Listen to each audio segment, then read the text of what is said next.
me, he can do anything. If I run over here, if I run over there, God is everywhere, and he loves me. When I look up, I know he's real. When I look down, I believe what I found. When I look in God's word and I search for him, he rewards me, 'cause he loves me. When I look up, I know he's real. When I look down, I believe what I found. When I look in God's word and I search for him, he rewards me, 'cause he loves me, 'cause he loves me, 'cause he loves me. Sige, isa pa? Okay, isa pa. Para magkaroon kayo ng energy. Ready?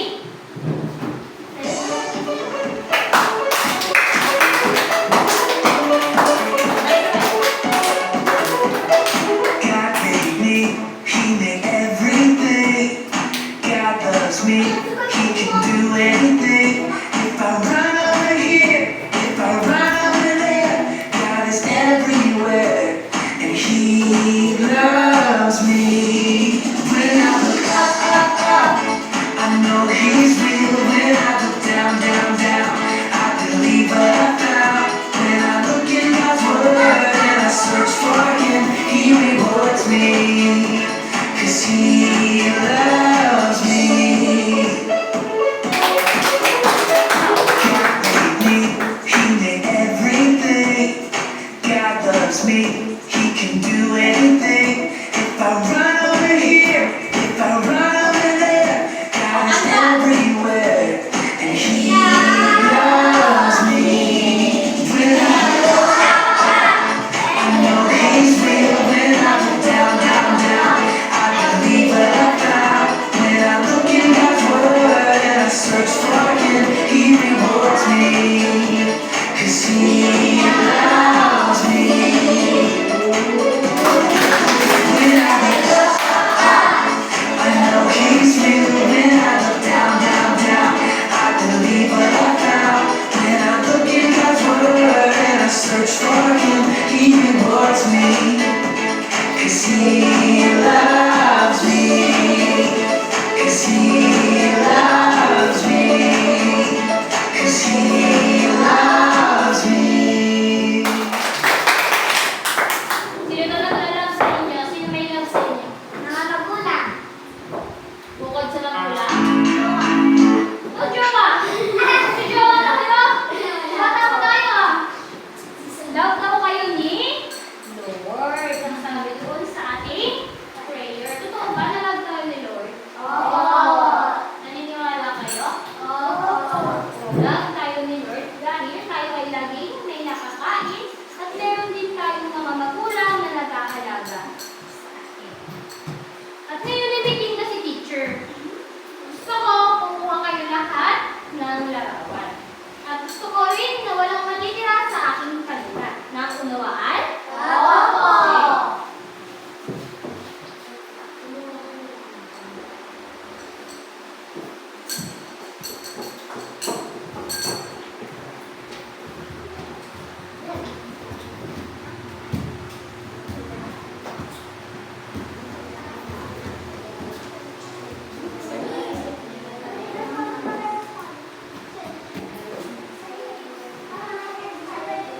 Naku! May tinda pa si teacher! Paano naman itong natira? Sinong gustong magdalawa? Ako po. Eh! Ito. Tinda pa si teacher. Ubusin nyo na. Para makauwi na ako. May mga anak pa ako nag-iintay sa akin sa bahay. Salamat! Ngayong upos na ang aking paninda, ay may ibinigay sa aking sulat ang aking anak. Ang sabi niya, ay ikapit ko daw ito at base sa inyong mga pinamili, ay ikapit nyo kung saan nababagay ang mga larawang yan. Merong nakasulat dito tamang gawin at maling gawin. dapat ang laruan. Maaari nyo nang i-copy kung saan yan.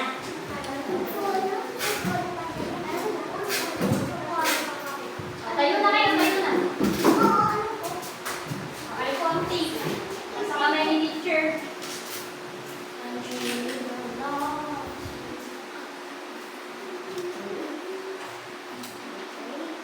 Magaling. Magaling.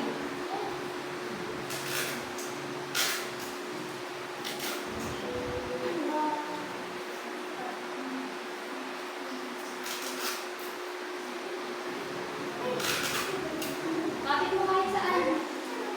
Kung sa tingin nyo, tama ba ang ginagawa sa larawan? Mali.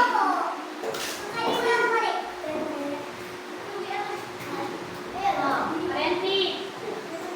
Kapit niyo mga larawan na inyong binili sa akin at titignan natin kung saan sila nakapagawa.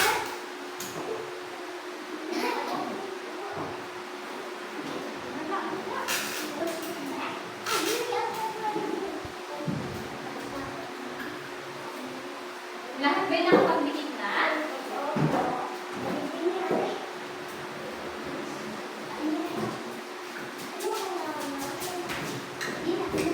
Kung lahat ba ng palinday, nahihigit nyo na? Okay, ngayon naman ay base sa inyong mga nakikitang larawan, sa palagay ninyo, ano kaya ang ating talakayan ngayong araw? Tungkol kaya naman saan? Tama, maging gawin. Ano pa? Sino pa makakahula? Ng ating talakayan ngayon, base sa inyong mga larawan na nakikita? Ano? Ano inyong alam, Kuya Sian? Ikaw po ay may alam? Ano pong ating discussion ngayon? Tungkol sa mga? Ang mga nasa larawan ay mga ba?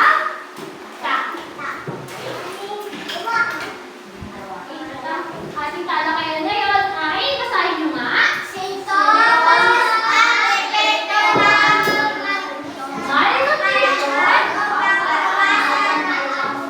Pangkaliwasan.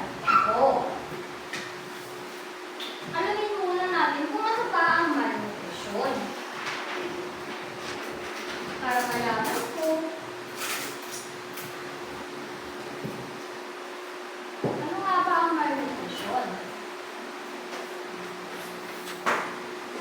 Lahat din kayo na magbasa ng Tagalog? Okay, kaya naman, mangyayari sabay-sabay yung basahin.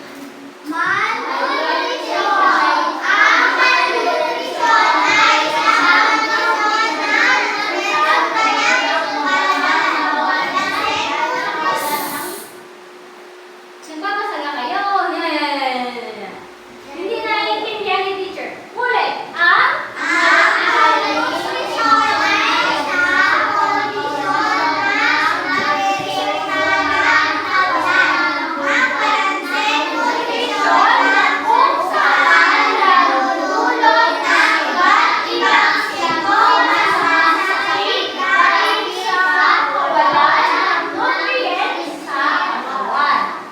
Nangyayari ang malnutrisyon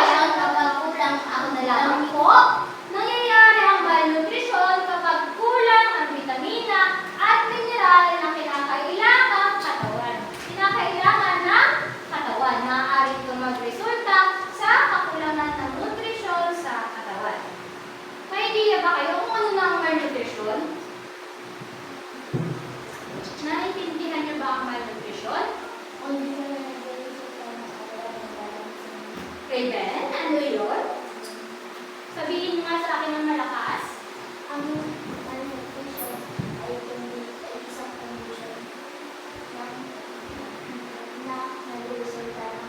Nakakawala ng balanse ng nutrition. So, ibig sabihin, ang malnutrition ay yun yung mga nakikita natin na mga batang malaki ang tiyan, na mapayat, na hindi sila. Ano nangyayari ang malnutrition kapag ang bata ay hindi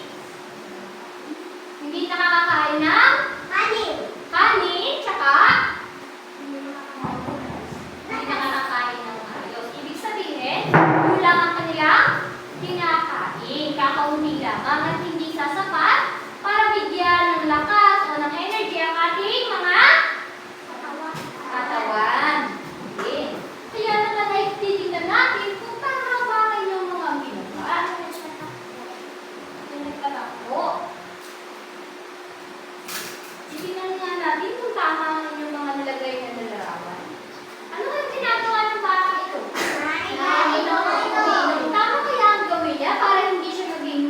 Malnourished? Opo.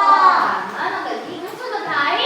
Naglalaro. Mga batang naglalaro. Ayos lang ba maglaro, mga bata? Opo. Sa palagay niyo, bakit? Mali po. Bakit mali? Bakit ayos lang sa mga bata na maglaro? Sapagkat dahil natutuwa ang mga bata ang husay.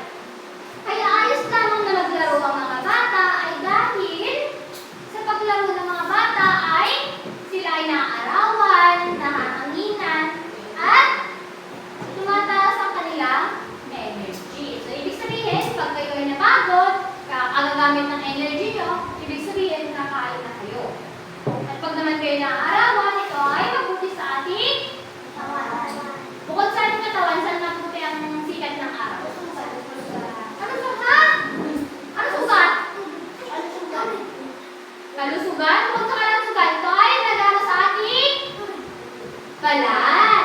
Para hindi tayo manilaw. Naintindihan nyo? Kaya dapat tayo ay naaarawan. Hindi po pwedeng lagi lang nasa lilong o kaya nasa loob ng bahay. Naintindihan? Bakit nga dapat maarawan ang ating mga balat? Para hindi tayo manilaw. Ang sunod, anong ginagawa ng batang ito? Paano niya nasabi na sustansya ang kanyang pagkain? Kasi may gulay. Sunod, ay bata,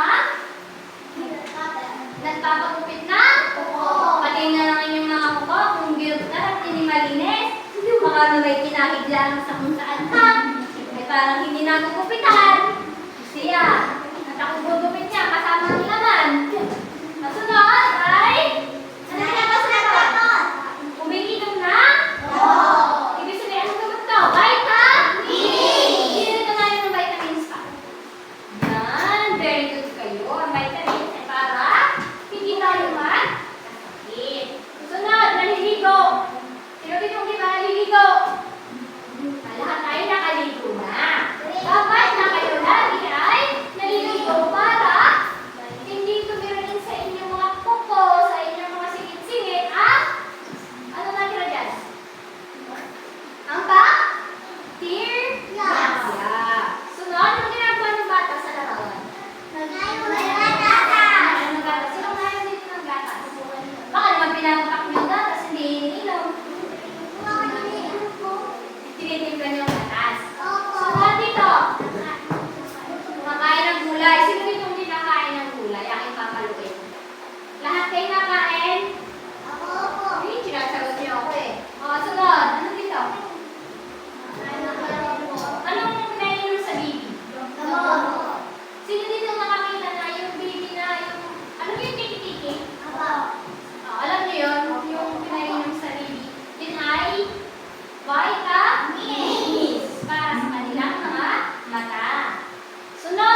Bawal po yun. Kapag sobrang matamis, magsakasakit naman tayo magsakasakit tayo ng diabetes. At kapag naman puro tayo noodles, ay hindi na po gagana ang ating isip. Sapagkat ang noodles ay instant. Pag sinabi ng instant, yun ay madalian lang na ginawa. Yun ay hindi malinis. Okay? Naintindihan nyo? Kaya minsan, masama ang laging naka-noodles. Wala. Yun po ay, sa halip na tayo ay tumatalino, ay hindi po. Tayo ay lalong nawawala ng gana at nandukin sa klase. Naintindihan? Ang sunod naman ay, Bebe, hindi siya nalilimos. Ano to? Walang pagkain sa kanyang pinggan. Sino kang ganito? Ha? May kilala kayong walang nakakain sa araw-araw? Wala naman. Hindi. Ang batang ito ay walang laman sa kanyang pinggan sapagkat wala siya nakakain. Hindi ba nakakaawa? Kaya sabi, di ba kanina, sabi ay, love kayo ni Lord. Bakit kayo love ni Lord? Kasi, Selly, ano yun? Binibigyan tayo ng pagkain, binibigyan tayo ng lakas,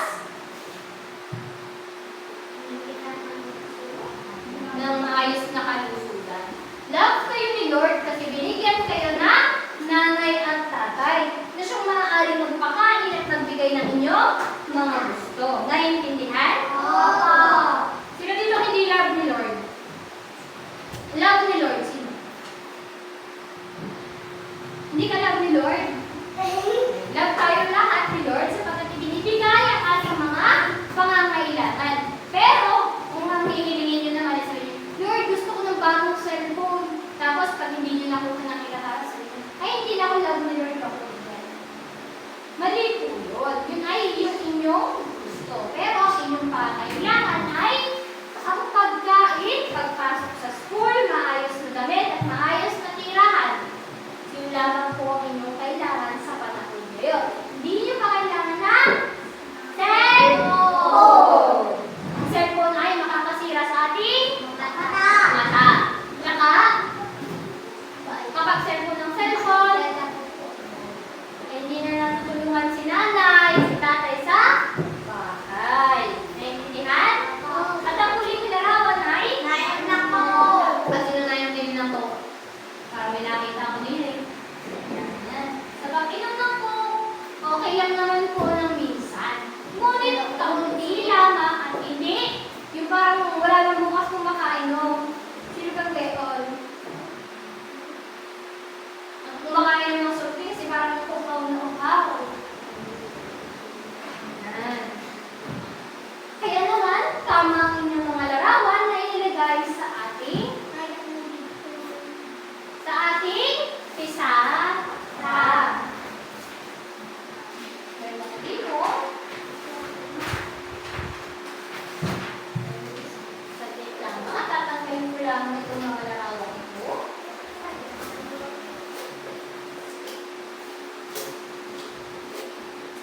At bago mag-boyfriend, girlfriend, alamin muna kung ano ang tinuturo ni teacher para alaman gagawin. Baka may narinig kung nagbubulungan niya kay girlfriend daw. Alamin niyo muna tinuturo ni teacher bago mag-girlfriend.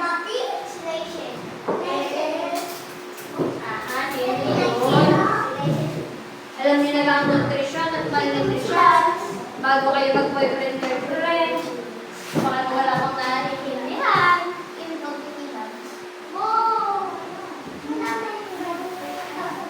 Hey! Quiet! Meron si teacher na pakakabang discussion ngayong araw. Okay. Basahin.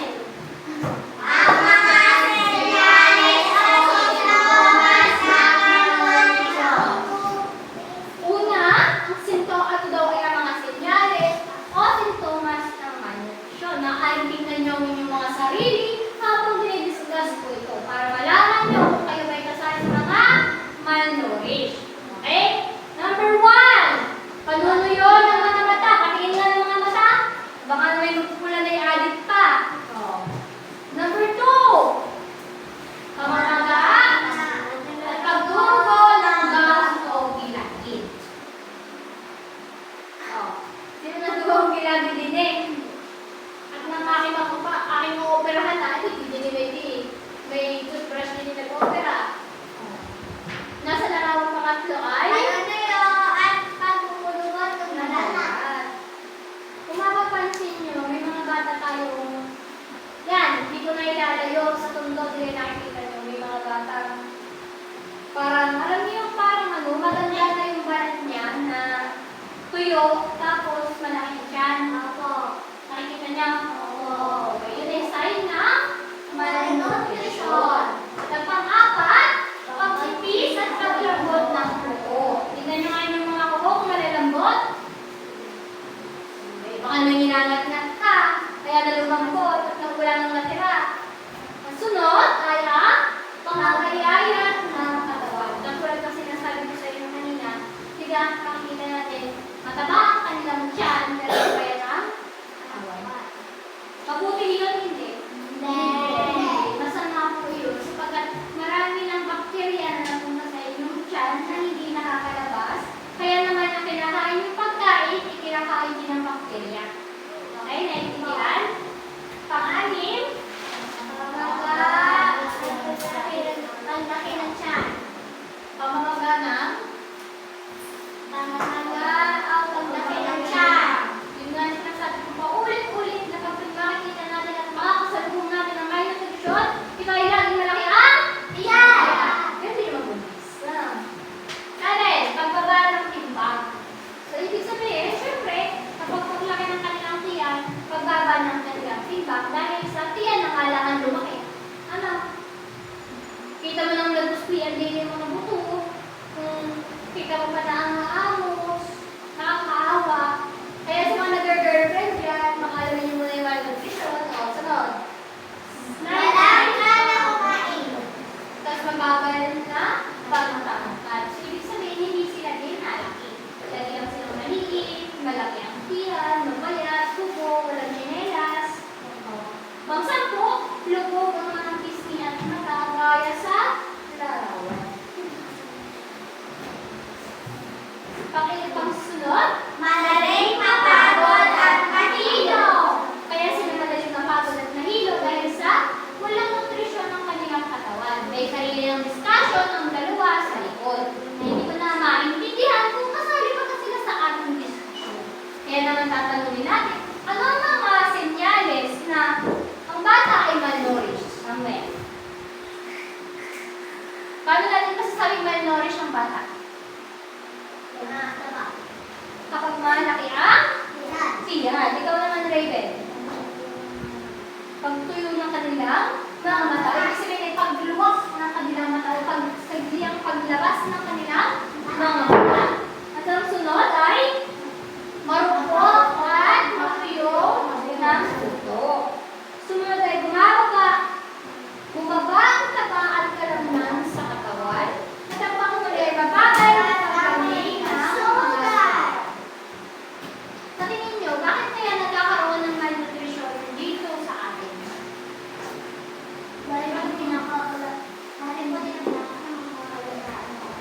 Hindi na halagaan ba?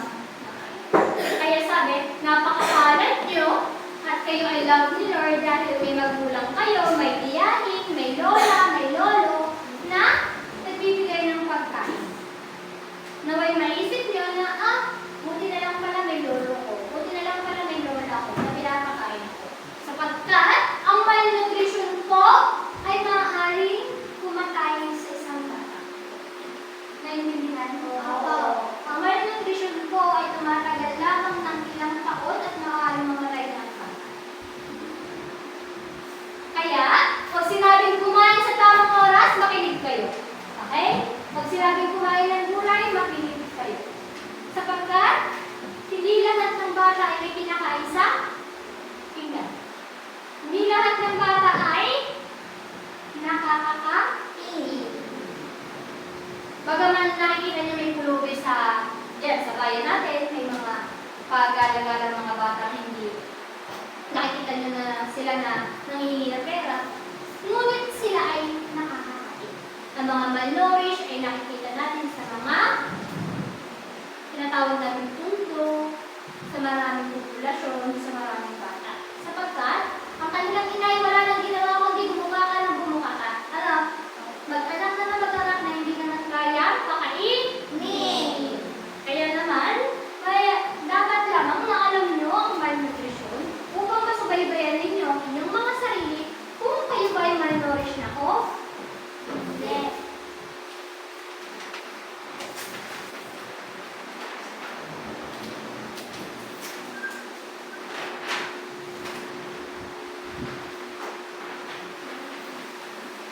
Sunod ay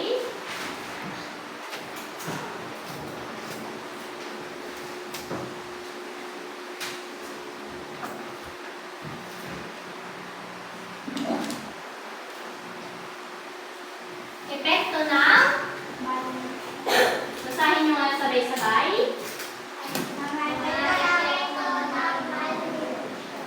Parang kayo wala ng malnutrition. Okay, go to the paper. Una ay madaling tamaan ng implikasyon sa katawan. So, ibig sabihin, kapag ikaw ay sakit, maaaring ito ay isang maging malnutrition. O kaya ay malnourished. Siyempre, kapag walang nakakain tayo, walang pagkukunan ng energy, protein ng ating katawan, lagi tayong magkakasakit. Diba, meron minsan, hindi ka pala tayong sinisipon, mamaya mahahawa ka na sa sumunod. Kaya, yun ay mahina ang ating resistensya. Kaya dapat kumain ng gulay at sunod, pagbagsak ng enerhiya sa katawan. Kapag wala na nakakain, kaya wala na tayong lakas laro o kaya ay tumayo. Sunod, hindi gumagana ng maayos ang utak. Kapag tayo ay gutom, ano yung iniisip?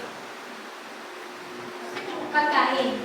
Ano ba ang iniisip natin pag tayo gutom? Wala tayong ibang na, wala kayong maisip na, ay gusto ko dito, gusto ko dito. Ang gusto ko lang, pagkain. Diba? Diretso sa pagkain. So, ibig sabihin, pag tayo nasa school, at ikaw ay hindi kumain, wala kong ibang iisipin kung may pagkain. Hindi mo naiisip ang sinasabi sa iyo, teacher. Yung nawan? Naiintindihan ka? Oo. Okay. So, dahil mas nataas na bang ating nagkaroon ng sakit? Kasi nga, hindi ko makain. Kasi hindi ko nilagyan tayo dito, masakit kasi yan. Kasi nga, walang naman ang kanilang yan. Sunod, walang ang kanilang magkamay. Lalo yung napunin, makikita mo yun ay nakakinatalaan o kaya hindi lumibig sa upuan. At ang sunod naman ay may nabawang immune system. Katulad nga kanina, kapag may katabi kang sipunin, at kung alam mo ikaw ay mababa ang immune system at hindi ka pa nakakakain, ay lumayo sa katabi. Para hindi mahawa.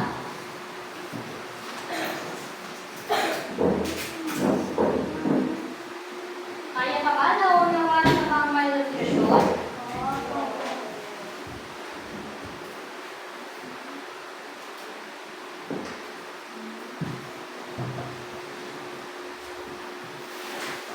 Nagbasa nga.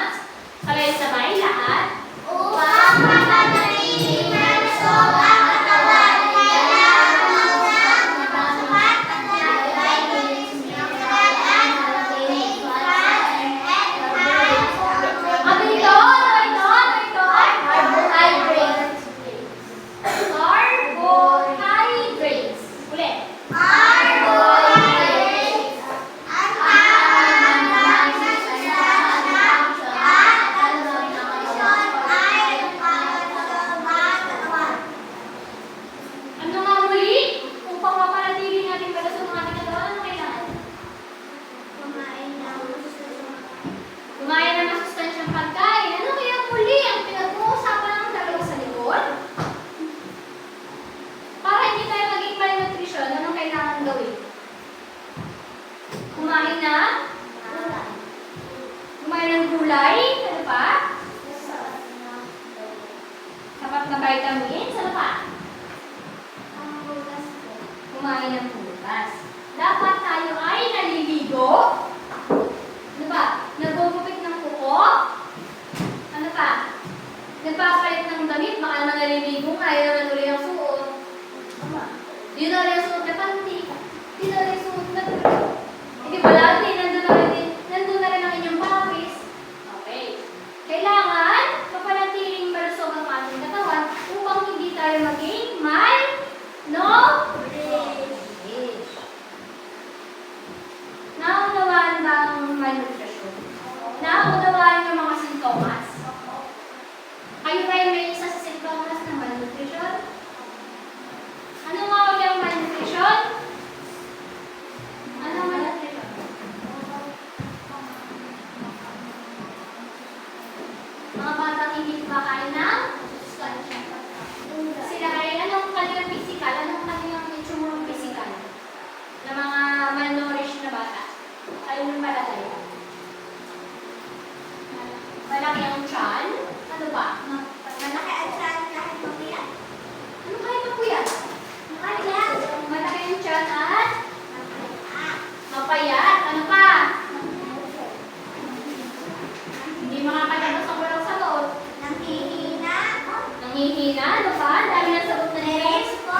yung balat at katawan.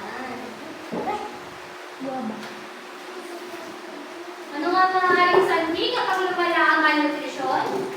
Maaaring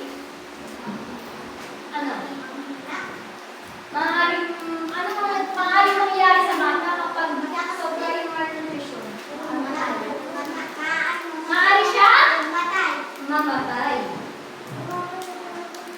Bakit nga nakakamatay ang malnutrition? Bakit nakakamatay ang malnutrition? Nakakamatay ang malnutrition sapagkat ang kinakain mo ay kakainin din ng bakterya. Hanggang sa ang bakterya na kakain sa mismong katawan. Naiintindihan? Kaya naman, para malaman kung tunay na naiintindihan mo ang ating diskusyon, meron ako dito gawain.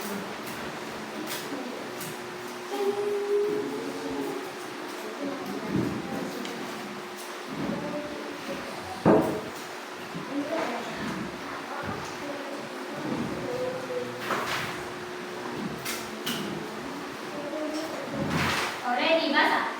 Panuto.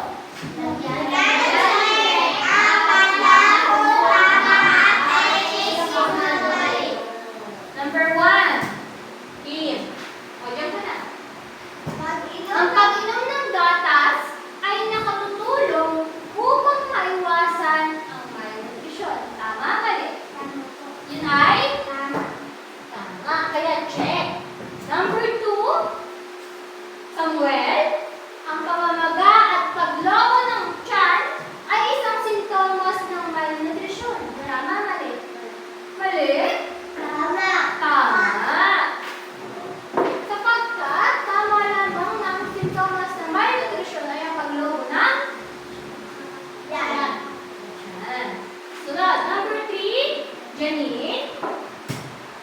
Nakatutulong ang pagkain ng mga pinagprosesong pagkain sa kalusugan. Tama ba rin? Mali. Alam niyo yung mga hotdog. Alam niyo yung mga ano. Yun po ay hindi masustansya kung araw-araw tagal ng ating ulam. Mahalagang makakain tayo ng karne, gulay, prutas, at saka ang isda. Naintindihan? Hindi po pwede ka rin, mga gusto ko hotdog, mga gusto ko tosino, gusto ko ganito. Bawal po iyon, ha? Pwede siya, ngunit kaunti lamang at hindi araw-araw kakainin ang mga hotdog. Naintindihan? Naintindihan po ba? Oo. Number 4, Arceli. Lagi uminom ng tubig upang madagdagan ang nutrients at minerals sa katawan. Tama man? Kaya kailangan na, di ba kung mapapansin nyo, pagkatapos nyo maglaro, ang dami nyong naiinom na tubig. Sapagkat, ang ating ininom nung una ay lumabas na at siya ay naging pawis na ng ating katawan. Okay? Kaya kailangan natin uminom ulit ng maraming tubig para magkaroon tayo ng lakas at mineral sa katawan. Naunawaan? O, 6. Kumain ng pagkain mayaman sa protina upang iwasan ang malnutrisyon. Tama, mali? Ha? Kumain ng pagkain mayaman sa protina upang maiwasan ang malnutrisyon. Tama, mali? Tama. Hindi nakatutulong ang gulay at prutas sa paglutas ng malnutrisyon. Tama, mali? Mali. Sapagkat ang gulay at prutas ang unang pagkukunan natin ng lakas at nagrok ng protina. Sunod ay, ang isang epekto ng malnutrisyon ay madaling tamaan ng implikasyon sa katawan. Tama, mali? Ang isang epekto ng malnutrisyon ay madaling tamaan ng implikasyon sa katawan ay tama. Ay, humihina ang ating katawan kapag tayo ay malnourished. Sapagkat wala namang protina at mineral na nasasok sa ating katawan. Sapagkat kinakain ito ng bacteria. Ito yung mga uod. Kaya diba, kung mapapansin nyo, binibigyan kayo sa school ng deworm.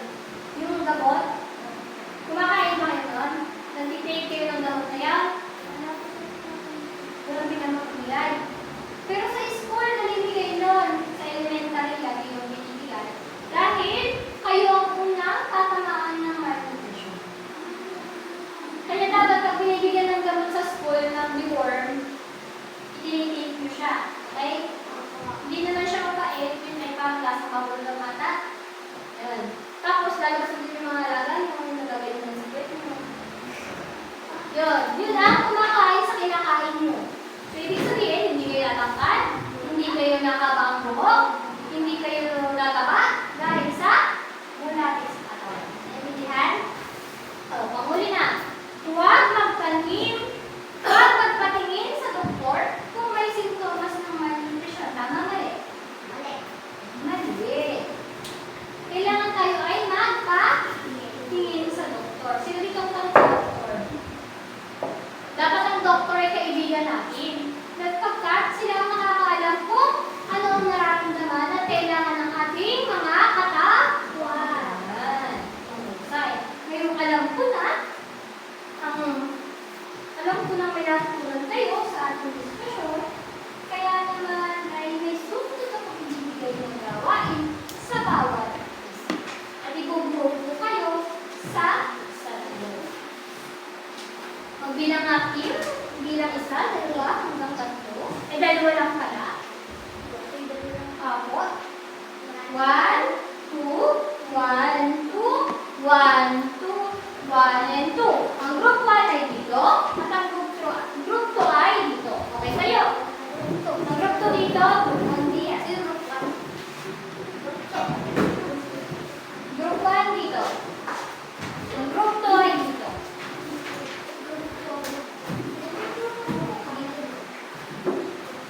Ito ay group 1. Ito ay group 2. Dito.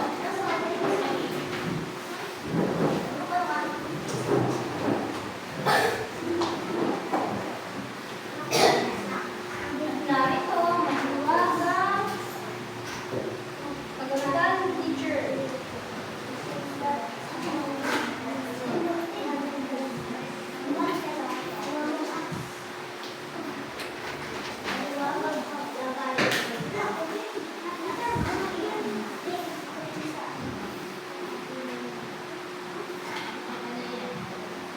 Okay, sulat mo muna, sulat. Meron kayong 5 minuto para masagutan ang aking ibigay.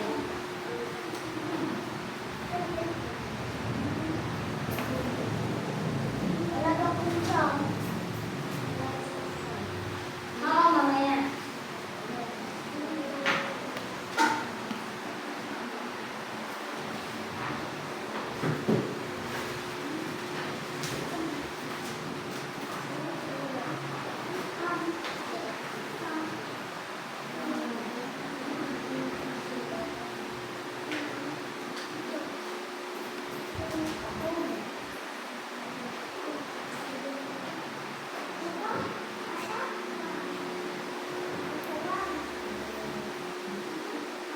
Paano ko ay isulat at igupit sa kwaderno ang mga masustansyang pagkain na nasa kapon. So, ibig sabihin, maaari niyong bilugan na lamang ang masustansyang pagkain. Naintindihan ba po ito? Bilugan ang masustansyang pagkain. Okay, sa pangkalisa naman, magbigay ng 5 masustansyang pagkain at ilagay sa katapat mo. Nakakapagbigay ng bukas na?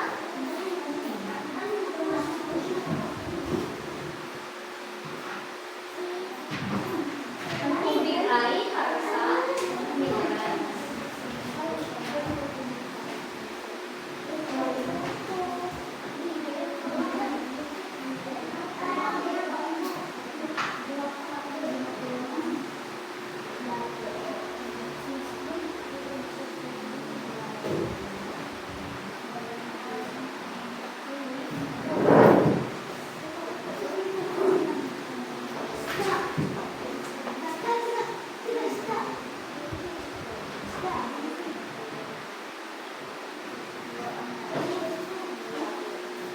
Bawal po kumuha ng lamesa.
Ilagay sa katapat nito kung anong kabutihan ang naidudulot nito sa ating katawan. Gawin ito sa kwaderno. Okay. Mga masustansyang pagkain. Gatas, gulay, prutas, tubig, gamot o vitamin.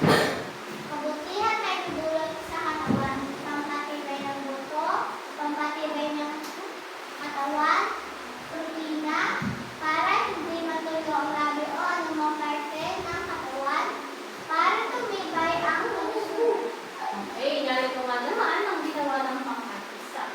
Kulay gatas na siyang pampatibay ng buto. Gulay na nagbibigay at maaaring makapampatibay sa ating katawan.